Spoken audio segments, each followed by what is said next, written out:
Hello everyone, welcome back. I'm Kris. This video was requested. This is is it the Sheikh? Is that how you pronounce it? The Sheikh from, I don't know, Najd,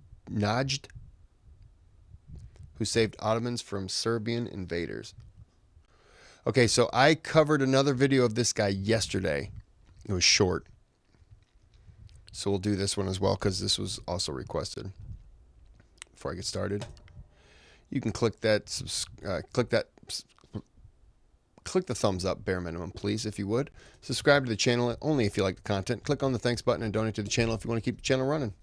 This is 8 minutes. This will be a shorter video, but they can't always be 50 minutes. The sparsely populated desert region in the heart of the Arabian Peninsula is known as Najd. This region... What did I say? Did I say Najd? Or maybe I said Najd. I was a lot closer than I thought. Was never directly ruled by the Ottoman Empire. Instead, the Ottomans made agreements with Arab tribal leaders in the region. These tribal leaders would guarantee Ottoman trade caravans safe passage through the desert and would promise to protect them from raiding Bedouin tribes.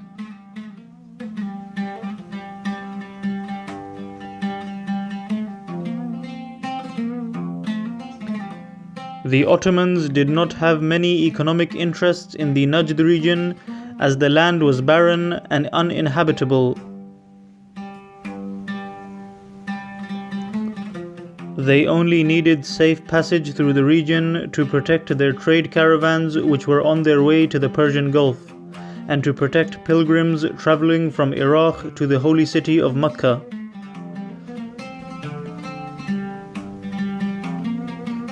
Therefore, the Ottomans established relationships with tribal leaders such as Muqrin bin Zamil of the Bani Khalid tribe and Abdul Aziz bin Rashid of the Shammar tribe, who would charge the Ottomans a tax that would ensure safe passage through the desert.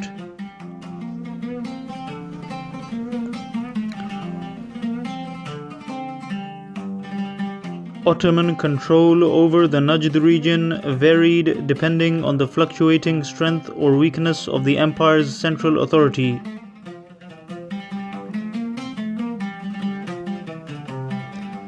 In the year 1845, after the death of his father, Sheikh Rakan bin Hithlain became the leader of the Ajman tribe, which was an influential tribe in the Najd region and was one of the tribes that the Ottomans had to pay for safe passage between Syria and the Persian Gulf.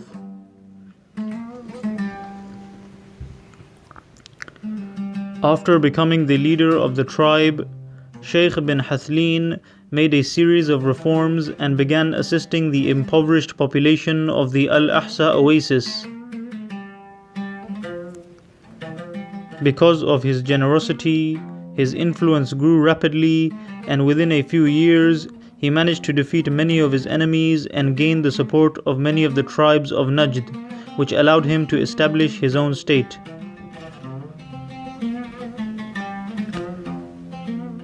After gaining wider influence in the Najd region, Sheikh Rakan bin Hithlain began to increase the safety tax imposed on the Ottoman caravans passing through the desert.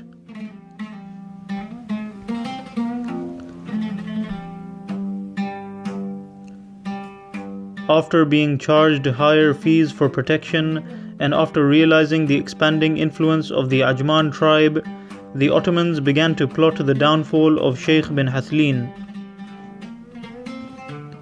However, Sheikh bin Hithlain began to ambush Ottoman trade caravans passing through the desert, and he demanded that the Ottomans pay the stated amount. After military action failed, the Ottomans attempted to destroy Sheikh bin Hithlain from within. Therefore, Ahmad Madad Pasha, who was the Ottoman governor of Syria, sent letters to tribal leaders in Najd stating that a large reward would be granted to anyone that would hand over Sheikh bin Hithlain to the Ottomans.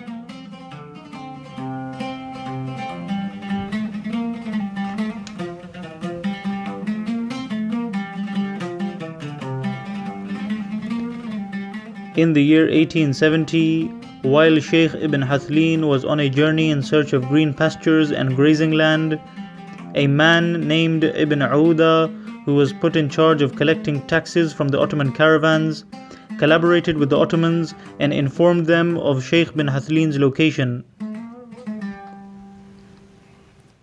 Therefore, after Sheikh Rakan bin Hithlain returned, he was arrested by the Ottomans and replaced by a pro-Ottoman Sheikh.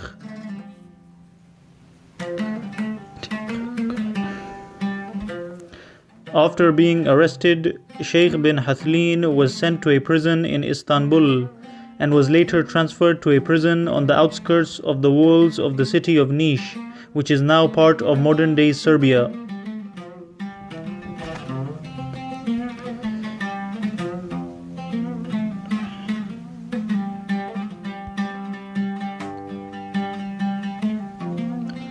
Shortly after his arrival in 1877, a war broke out between the Ottomans and the Russian Empire, and Serbian forces began conducting attacks on the western borders of the Ottoman Empire.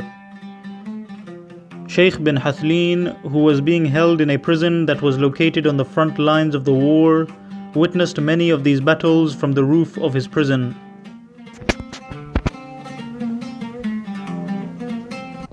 So they let him watch the battles from the roof of the prison? I mean, they could have just kept him in the jails, but still, getting to see it's pretty, I would say, pretty cool. The Serbian army inflicted huge losses on the Ottomans and kept on bombarding the walls of the city of Niš. After losing several battles, the Ottomans appealed to Sheikh bin Hithlain, as they were aware of his reputation as a skilled warrior. Sheikh bin Hithlain agreed to help fight the invading Serbian army on the condition that he was released if he won the battle. The Ottomans agreed and released him, allowing him to select his own weapons and a horse of his choice. As a result, Sheikh bin Hithlain led an Ottoman army in a heroic battle against the Serbians. The battle lasted 2 days, and Sheikh bin Hithlain managed to defeat the Serbian army, forcing them to retreat. After this battle, a pardon was issued by Sultan Abdul Hamid II on behalf of Sheikh bin Hithlain, and the Ottomans released him. Sheikh Rakan ibn Hithlain was invited to Istanbul, where he was awarded a Medal of Courage. When was the Constantinople / change to Istanbul? What year was that? I'm asking for a friend. The Ottoman Caliph Sultan Abdul Hamid offered him a position in the Ottoman army, but Sheikh bin Hithlain preferred to return to his tribe in Najd. After returning to Najd, Sheikh bin Hithlain continued to manage the affairs of the Ajman tribe.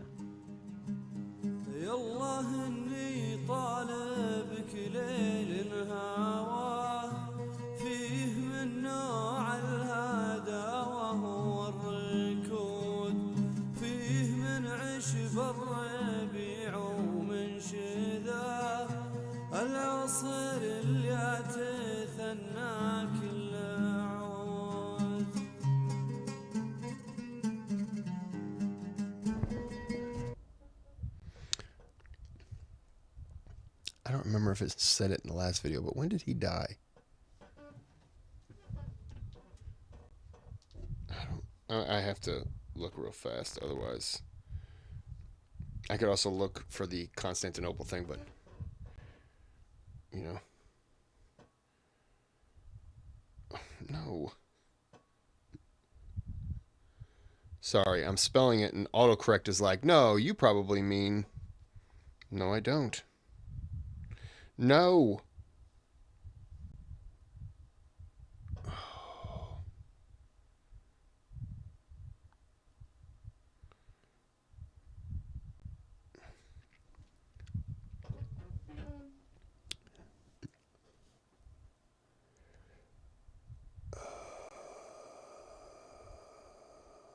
Okay. 1814 to 1892 was a prince, poet, warrior, and leader of the Ajman tribe. I'm sure I butchered the name. His father was killed in 1845.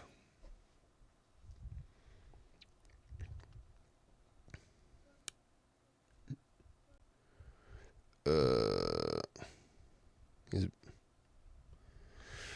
hold on. His father was killed in 1845 and succeeded by his dad's brother. Okay, so his uncle took over. Then he abdicated due to old age in 1859, so he ruled for 14 years. Then Rakan.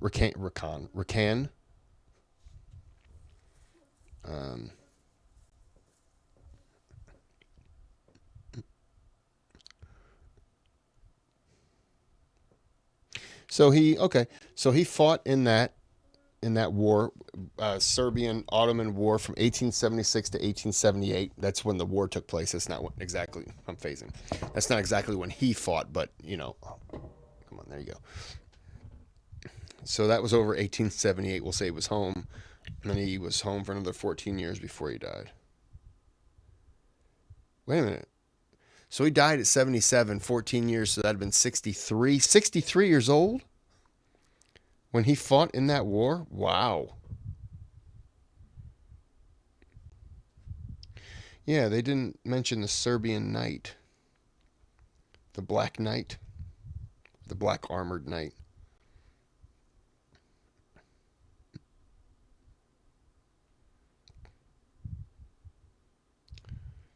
Um,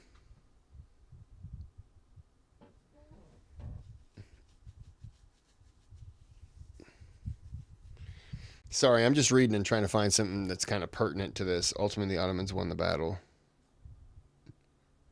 There's disagreement over the character of the Serbian knight. Okay, so that's probably why it was left out here. Wait a minute. Mentions that this knight was originally from Moscow. I mean, he is known as the commander Anatoly the Muscovite, or a slave of the ceiling. What?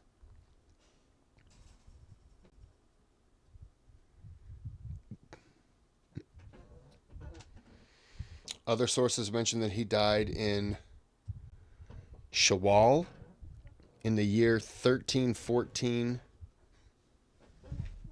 Oh, come on, Jackson, stop.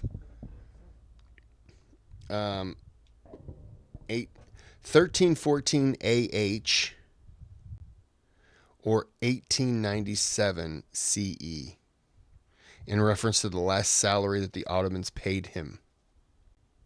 I know the salary was transferred to his son in the last video, but I don't know. Seems like a very interesting guy. I mean, we only know, a little bit about him in terms of, well, I only know a little bit about him in terms of this. So, anyways, I'm going to end it there because I don't know what else I'm supposed to talk about. This is good. It was short, but, it is what it is. So, until next time, hope you enjoyed. And until next time, have a good day, have a good night.